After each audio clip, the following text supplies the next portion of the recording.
So based on the previous online video, you should understand the two important equations we have taught before. The first one is the acceleration equations. So based on the acceleration equation, you know how can we compute the acceleration of the fluid particle. And the second is the Euler's equations. So that's the example showing here. You have the Euler's equation, so you quite understand how can we compute the pressures at the different points. As the exercise showing here, I'm wondering you to compute the point 2 and the point 3. You should compute how large the pressure at this point when the car is driving, okay? Because the car driving, so we will have the additional accelerations caused by the car. So you should compute how pressure changes when the car is accelerating, okay? So the final exercise is also associated with the Euler's equations. As you can see, this is a very simple exercise. We put the oil tank here, and you see that initially the oil tank, the depth is 40.4 meters. And the width of the oil tank, as you can see, this is the 8 meters. And sometimes we put the oil tank on site and maybe put it on the ground. But usually we will have the earthquake happen, and when the earthquake happens, we will have the ground shakings caused by the earthquake. So for these problems, we don't put the oil tank on the car. We just put the oil tank on the ground. So when earthquake happens, we will have the horizontal. You see the number I'm showing here. We will have the horizontal acceleration shakings is equal to 1.2 meter per second square, okay? And because we know that the material is oil, so we know that the specific gravity is equal to 0.8. So you may not understand how large of the horizontal acceleration caused by the earthquake shakings, as the number I'm showing here is the 1.2 meter per second square. So I put the one video. This is like the IKEA demo house. So you should if we can see from the video, and when the earthquake happens, you see the shakings, and almost the thing just put on the house will collapse caused by the earthquake shaking. So you can see again, if you put the oil tank on the ground and you see when the earthquake happens, you will have the earthquake shakings similar to the video showing here. And you can see the liquid surface on the tank will be changed, right? Because the earthquake is shaking. So how large the shakings, this is the course for the Kahoot in the last week. So based on the Central Weather Bureau, they define how large the intensity caused by the earthquake shakings. So as you can see in our exercise, we know that the acceleration is 1.2 meter per second square. So the earthquake shaking, the magnitude is equal to the intensity for the 5. So intensity for the 5 indicate the people feeling the shakings, and we cannot stand on the ground stably. So this means a very large ground shakings. So we go back to see our exercise. So after the earthquake shakings, and then you can see the right-hand side, the liquid surface should be changed, right? So we have a liquid surface, and we assume the liquid surface along this direction is the straight line. It's our straight line directions. So we have the straight line directions, and the unit vector I use the S top is equal to S hat equal to the straight line unit vector directions. And we actually know how about the horizontal acceleration. We call that is the AX, because this is the acceleration along the X directions we have. So we know that the A acceleration X along the X is the 1.2 meter second square. Okay, so and you can see our exercise, we need to answer the two important height.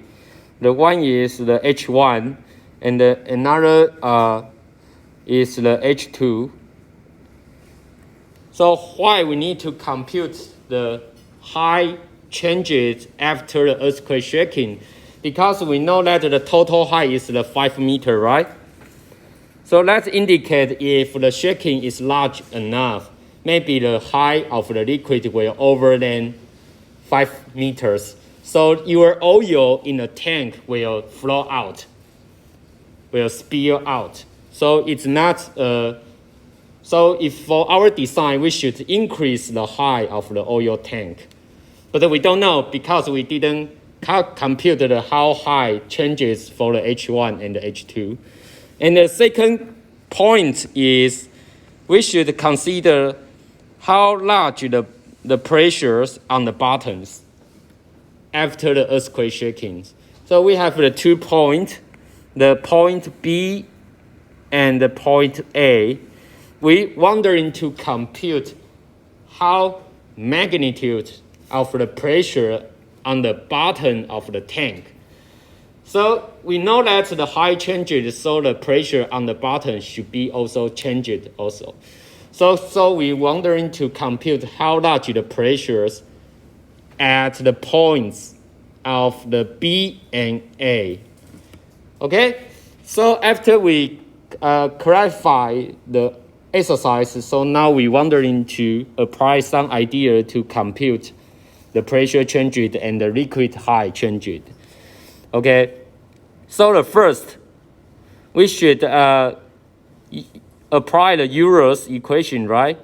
Because we know that based on the Euler's equation, we know that the piezometric pressure changes along the straight line direction. So I use the D and DS.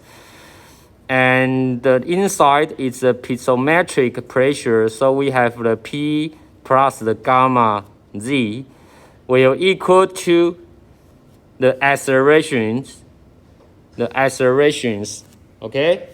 And acceleration multiply the fluid density. So we have a rho, and the acceleration is along the straight line, right? We should consider the acceleration along the straight line. And notice that we always have the negative sign in here, because we know that the velocity changes, the pressure changes usually is opposite to the acceleration directions. So we have the minus in here. Okay, so because we consider the dimension is along the straight line, so I pick out the 1 point in here is the S1 that indicated along the straight line, and another point in here I use the S2. So we have the 2 different points along the straight line S, and I pick out the 1 point is S1, another point is S2. So again, we usually do the integration for the Euler's equation.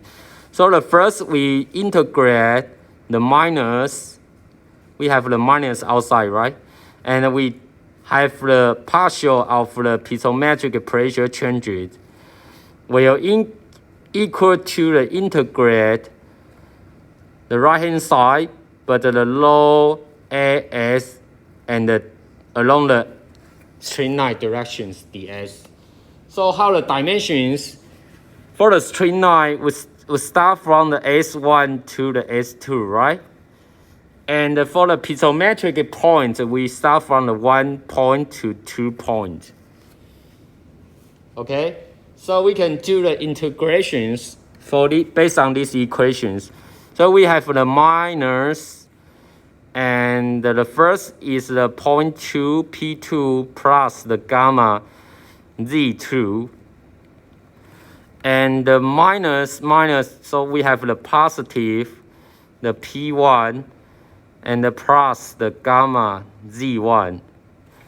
And then the right hand side, we put the constant value outside is the rho AS is the constant values, because when we apply the Euler's equation, we always assume the fluid is incompressible.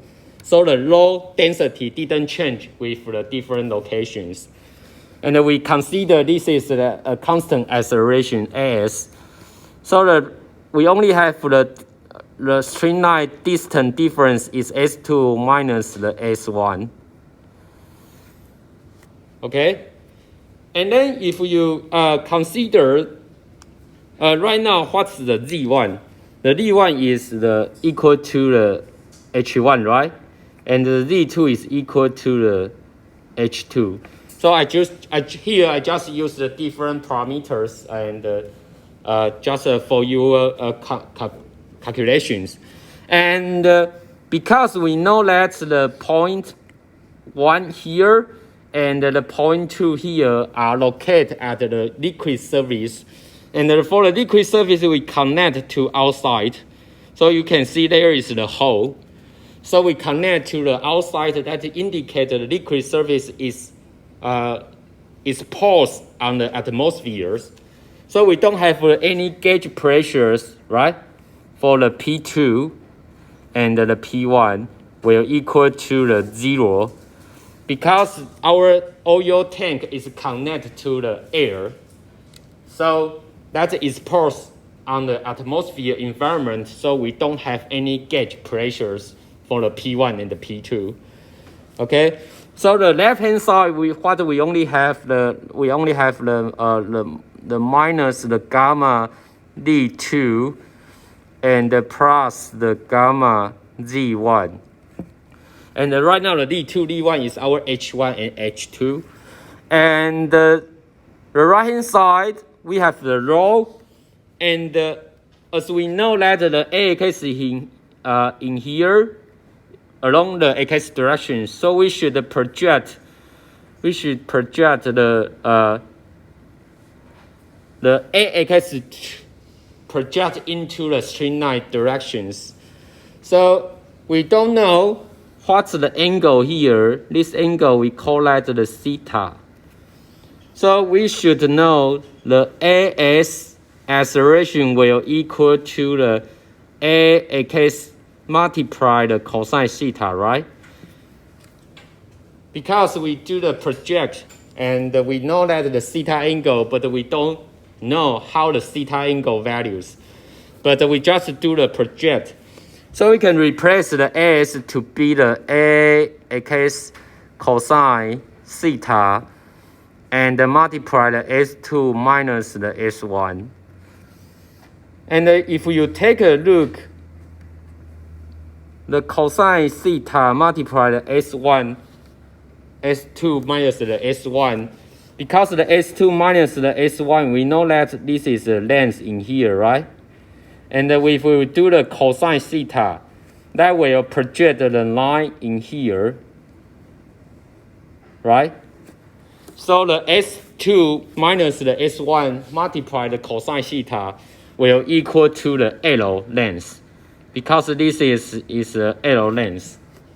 And we know that the certain values for the length is the 8 meter. Okay, so we can replace rewrite the equation here. We know that the gamma, and this is the D1 minus the D2. And the right hand side is the rho, and we keep the AX, right? But the right hand side is the L, because we know that this cosine theta multiplied S2 minus S1 is equal to L. Okay, so finally we can put the gamma to the right hand side, and we replace the D1 to be the maybe we keep the parameter d1 minus the d2, and the gamma move to the right hand side. And we know that the gamma is a log G, right? So the log can be cancelled out. So the right hand side we only have the AXL divided the G, right? So right now all the parameters in here, you know that how large the AX is 1.2 meter per second square, and the capital L is the length of the oil tank. We know that the certain value is 8 meter, and the gravity. Okay, so we should put all the number inside the equations.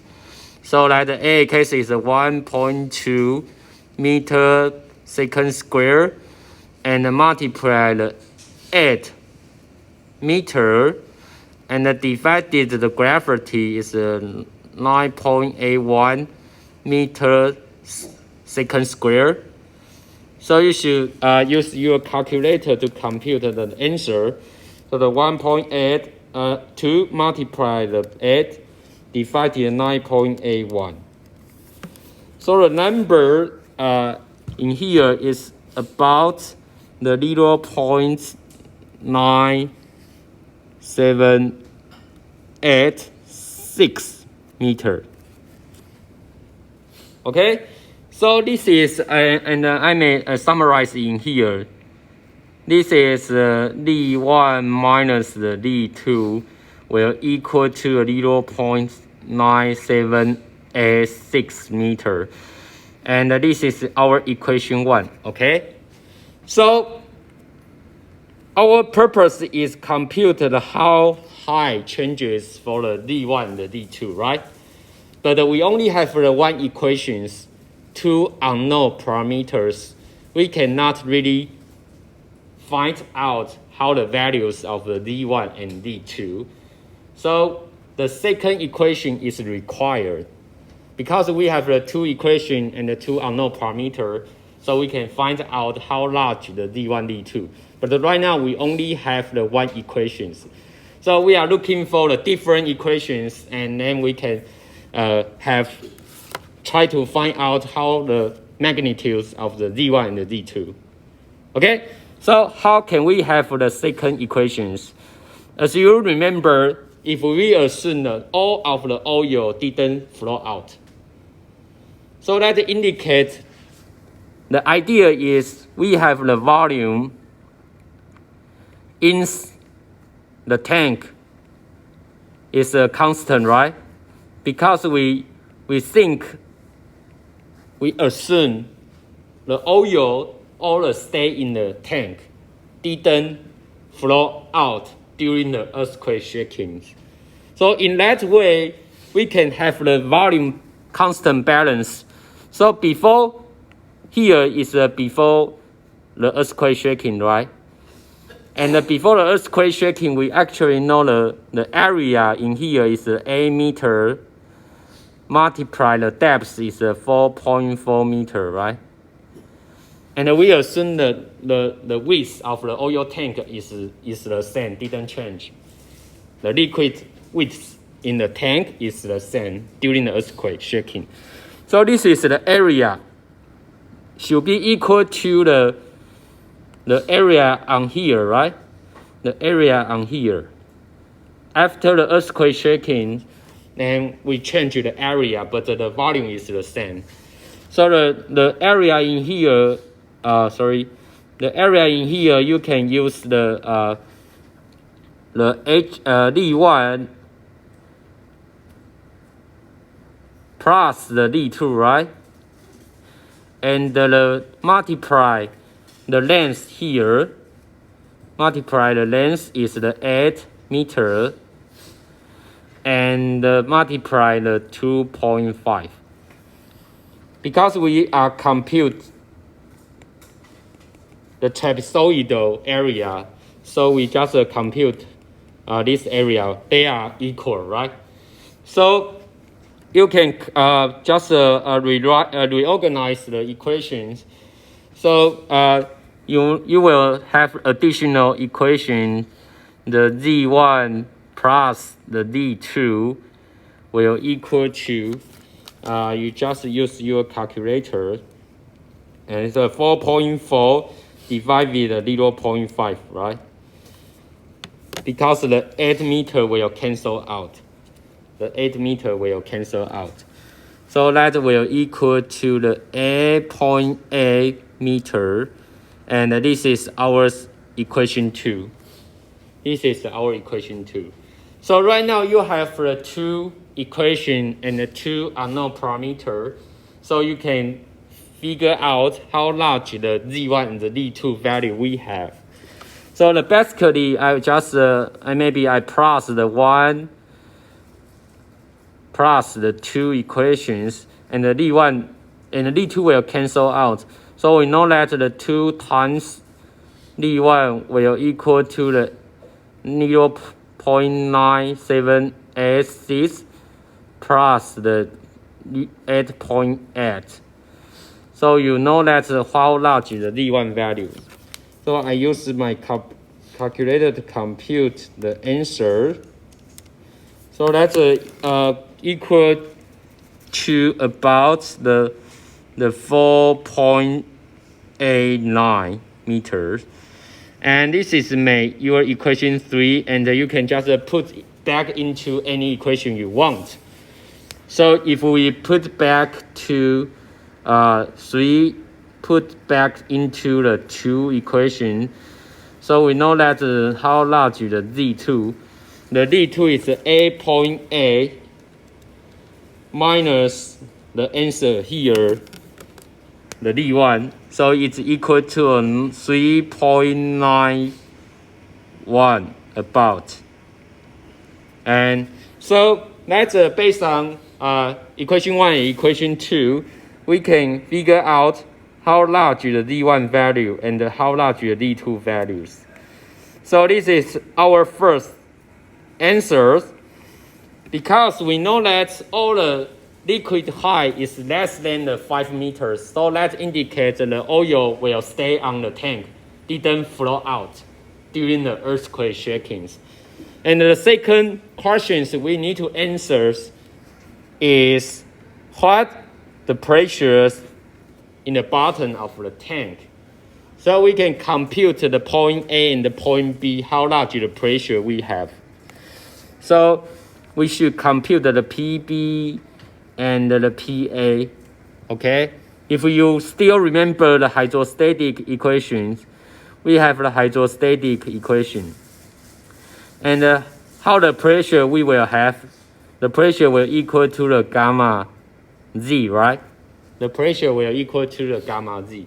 So right now we have the Z values, so we just multiply the gamma, and we will have the pressure. So that's the PA will equal to the gamma. Here the gamma is the oil, and the height for the PA point is the D2. Okay, we have the specific gravity is equal to 0.8. So this here we can use the gamma W is the water specific weight, and the the gamma W is 9A10, the newtons meter cubic, and the specific gravity here is 0.8, and the height for the D2 here right now is 3.91 meter. And you can compute how large the pressure we have. That will equal to the 30.69 and a kilopascal. Okay, again, you have the PB and you have the gamma oil, and you multiply the Z1 high. So you have a 9A10 Newton meter cubic, and the 0.8 specific gravity of the oil, and the height you should use the 4.89 meter. So I just simply write down the answers here. I don't use the calculator to double check the answer. because I'm quite sure the answer here, you can use your calculator to confirm the number is correct or not. Okay, so this is a very common exercise in our life, because we always put on the liquid tank on the ground, but we cannot expect how large earthquake will happen in the future. So for engineering, we should decide, maybe we assume how large the earthquake shaking, and we should design a tank. The height is high enough. If the length is large enough, and we can avoid the oil flow outside during the earthquake shaking. And the second, the buttons, the strength of the button. So we need to design the strength of the button, the tank, is strong enough. If the strength on the button is not strong, cannot overcome the pressure changes during the earthquake shakings, the tank will broken, right? And your oil will spill out. You will have got some trouble. Okay? So for engineering, we still need to consider how pressure changes during the earthquake shaking, and then we should design the strength of the button is strong enough, and then we can overcome the pressure change during the earthquake shaking. Okay, so that's a very basic idea. When we have the problem for the tank, we should design the height, and then we should design how strength on the button material, and we should overcome the pressure change during the earthquake shaking. So this is our final exercise associated with the Euler's equation. So we're wondering to move our major topic in this chapter. We always call that the Bernoulli equations. Okay, this is a very important equation in our fluid mechanisms. And as you can see, before we derive the Bernoulli equation, we always emphasize how assumptions we have before. So again, we assume our flow is steady flow. And we think the viscous effect is not important in our problems. So we can also call that is implicit flow, right? And implicit flow, that indicates no viscous effect. Okay? So the right-hand side, we just write down the Euler's equations. And the second assumptions, we only consider the Bernoulli equations along the straight line. So you can see the second important is along straight line. Okay, so how many assumptions we have? We only consider the Bernoulli equation along straight line. And we assume our flow is steady flow and implicit flow. And so if you go back to write down the acceleration equations, what are the acceleration we will have?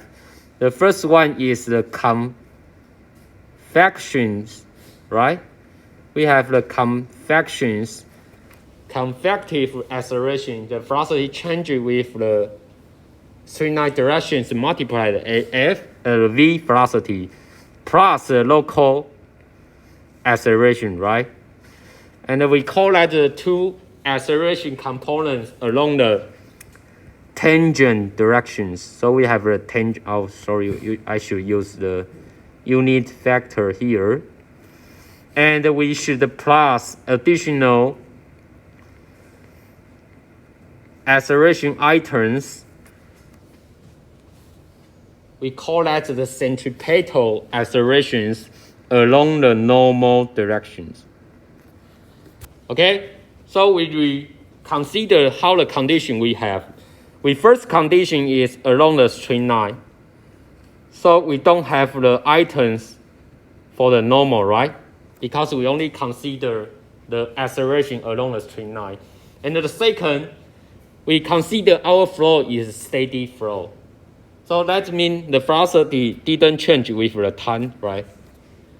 Okay, so the final accelerations along the AT directions.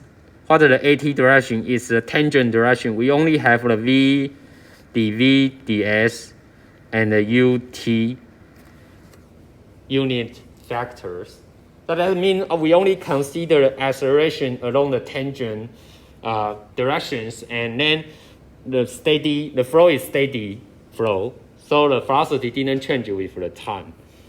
Okay, so that's based on idea. We know that how large the AT here, right?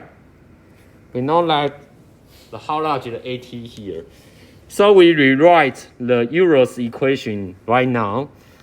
So we have the minus the ds along the straight line, the pixelmetric difference along the straight line will equal to the density. And here I put the density in here is indicated based on the Euler's equation. We always consider our flow is incompressible flow. Okay, maybe you forgot. So right now we only consider the flow is the incompressible flow. Okay, so the density is always the constant. So we write down the AT. Right now the AT is the velocity, and we do the differential along the straight line directions. Okay, so if you only consider the item here,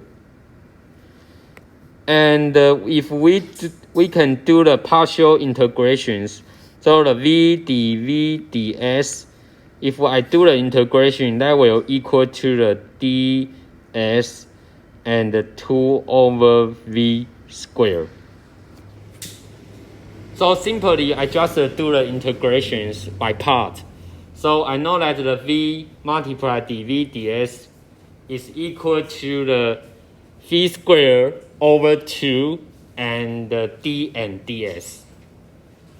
Okay, so we actually know we can rewrite the equations for here the ds, and the left hand side I keep the piezometric pressure, and right hand side I replace the item inside the d and ds and the 2 over v squared, right?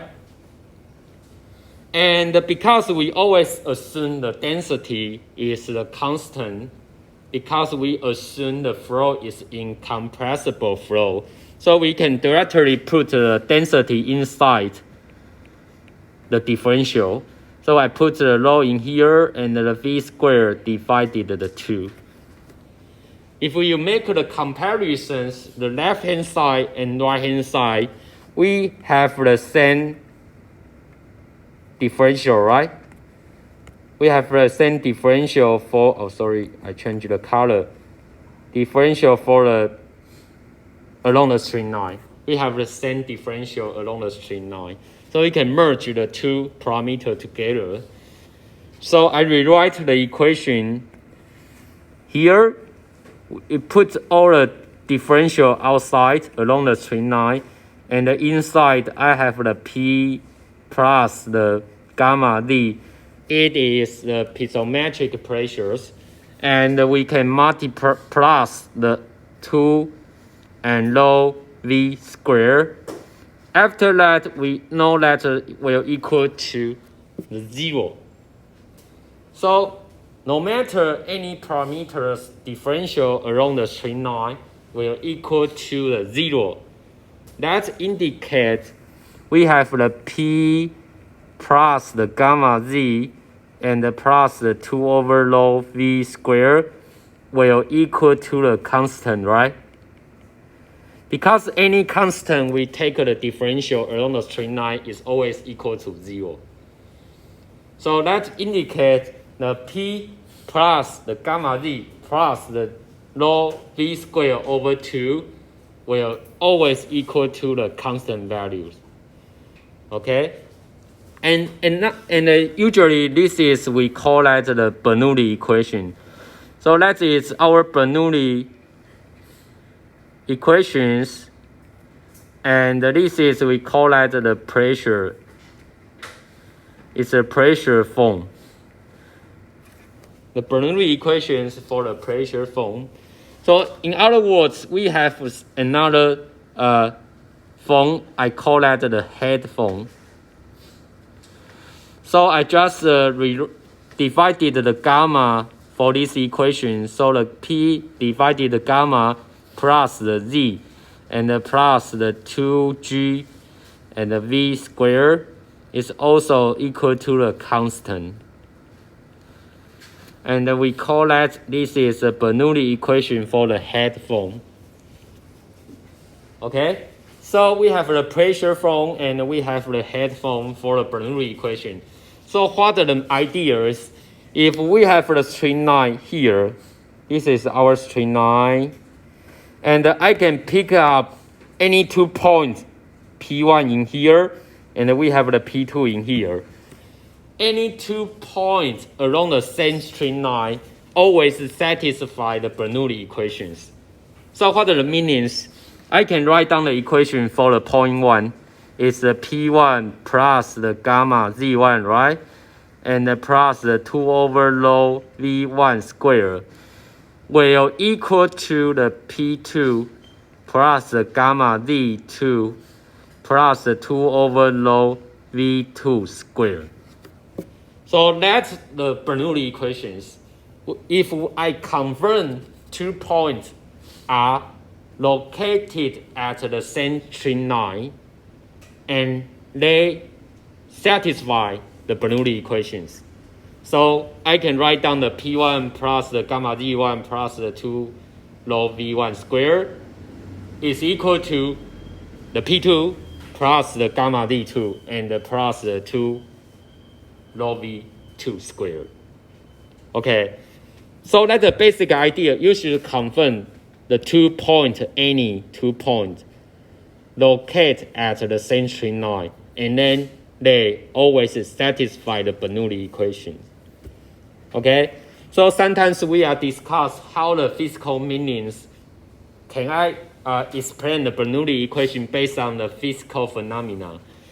Okay, so the next slide just summarize some ideas, what the physical interpretations for the Bernoulli equations.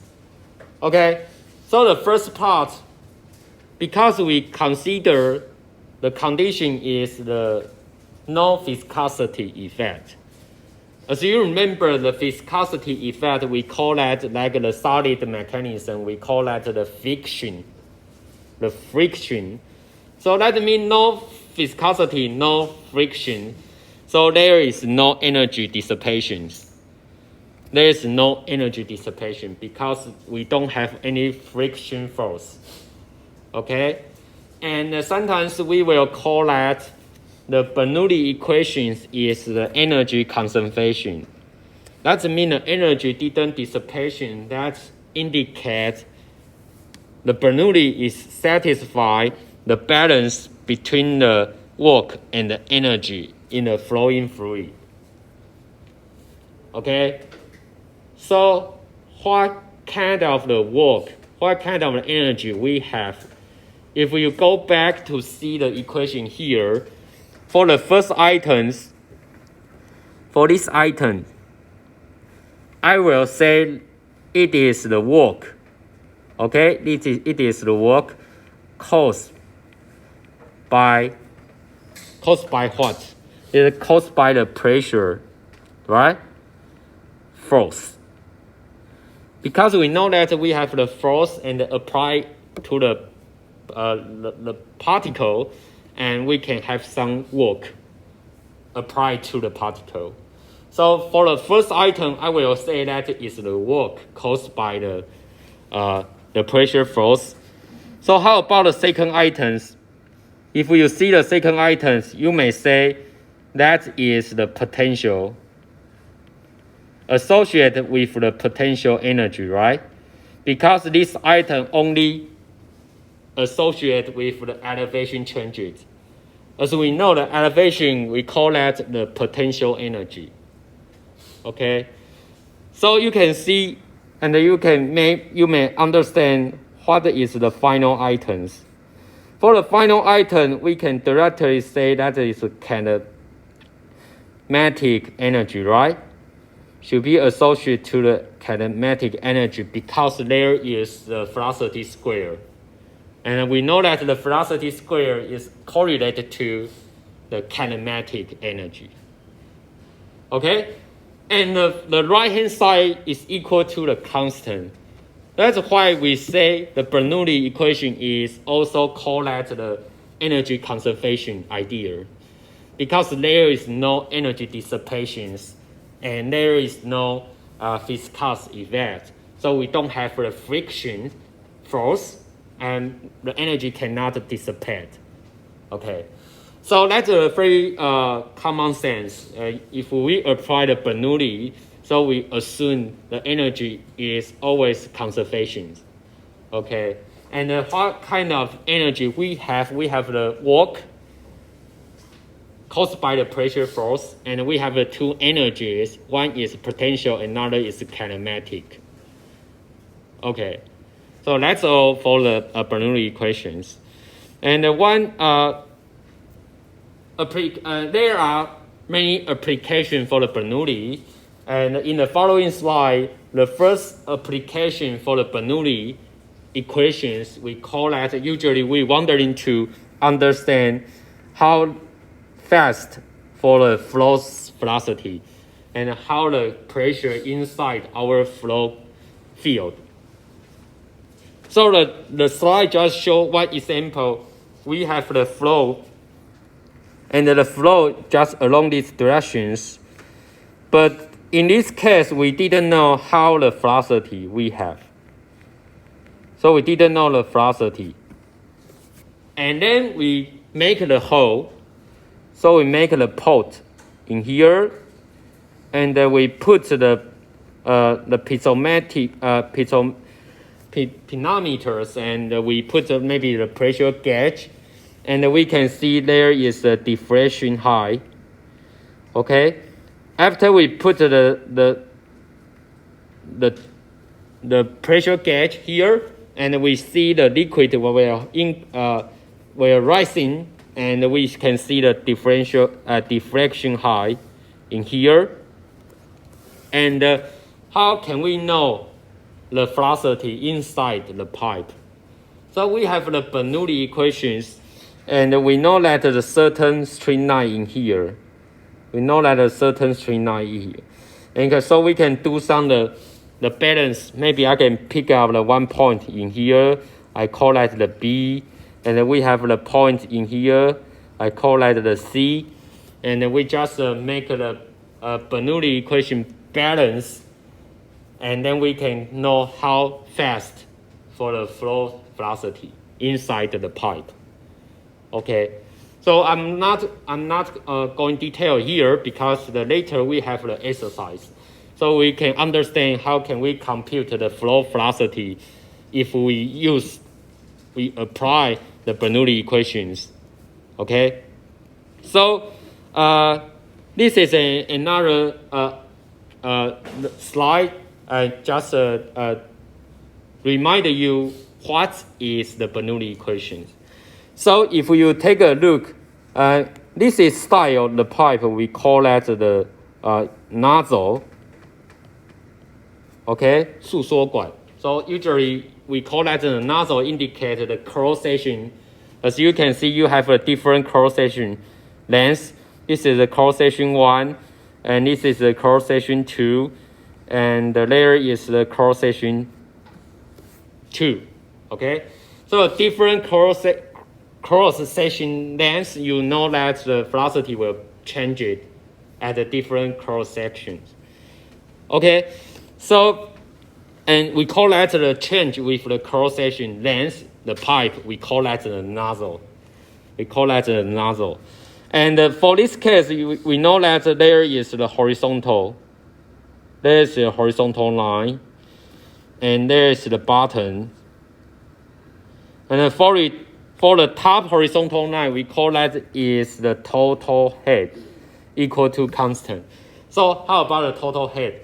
The total head indicate we have the pressure head, right? And plus the elevation head, and plus the 2G and the V square. So this is our total head. And the velocity, we call that the velocity head, okay? And the elevation head and the pressure head. So the total head are equal to the constant. That indicates it is the energy conservation, right? Okay, we always cannot over the total head. So right now we take a look. What is the piezometric head? The piezometric head, we only consider the pressure head plus the elevation head. We call that the piezometric head. Okay, and then you make some comparisons. The first one, we take a look, the 1 and 3. And you can see the cross-section lengths, are the same. The cross-section lengths for the 1 and 3 are the same. So that indicates we have the same velocity. So we have the same velocity, V1 will also equal to the V3. If we have the same velocity, as you can see, we have the same velocity head, right? And you can see the velocity head is the same. The velocity head is the same. And then we also know that we have the same piezometric head. We have the same piezometric head. But one thing you can notice that we have a different elevation, right? For the cross-section 3, the elevation is D3. And the cross-section 1, the elevation is D1. So we have a different cross-section at the different elevations. So you will have the smaller pressure in here, and the larger pressure in cross-section 1. Okay? So if you have the same velocity at the different points, we have the same velocity head.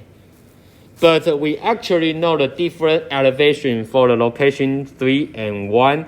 So we still have a different static pressure for the cross-section 1 and 3. Okay. And then we move to the center part here. Here, we know that the cross-section length is smaller, relatively smaller than compared to the 1 and 3. So here we know that actually the V2 will larger than the V1 and the V3. So you can see the velocity head in here is higher. The velocity head is higher than others. That indicates we have the smaller piezometric head compared to the 0.1 and 0.3. Because our velocity head is quite larger than others. So we have the smaller piezometric head.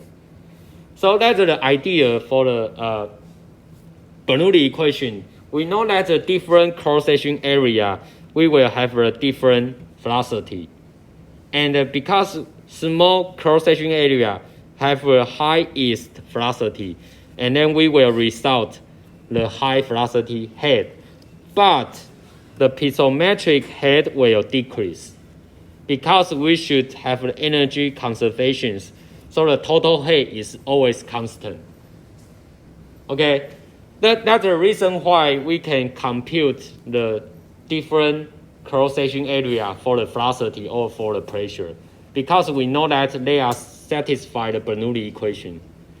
That's why the one important application for the Bernoulli equation, we can apply the Bernoulli equation to compute, to measure the velocity and the pressures in a flowing field. Okay, so that's the idea. Okay, I guess the time is up, so we will have a break now. Okay.